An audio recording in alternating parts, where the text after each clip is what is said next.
Safidy tsy anjara, safidy vao anjara, nefara lanjara, mirofa lasa dabarikala, milo lasa dala, vovô miantso dada, draba tratran'le sary ndray mipika, voafika, voafitaka tsara, nahitany tsy fahita, fahita fa tsizy, mpambola nidirana ihany, zao hoe no nidirana angana.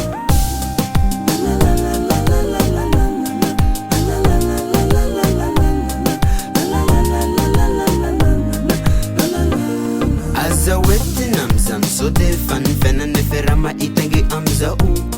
ka indrisy tsy anjarany anisy marary tsaiaviana ho ale ratra ao ampo aminao io zany tsy misy akoatranazy izany efa tsy milanao fa manala azy fotsiny amizao tantara efa vita ony taminao ony aminao fitiavana fitiavan'io navonatra amin'ny havana lesinao lavenao ka ny afarany famizana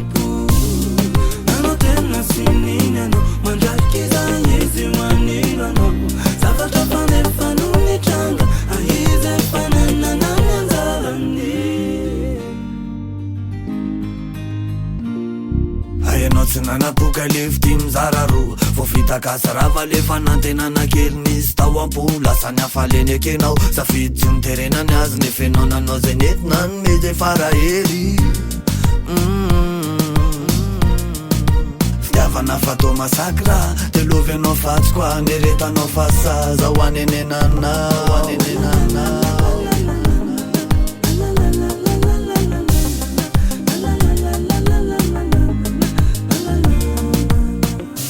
Sarotra teneniny anao mariny aizany tsoana lankily anao karikozy matsary tena vely lasambany tady amoy fo amin'ny vitany ty bandy eny fitiavanao ekena fa niretareta mafy tao anaty kinanjanao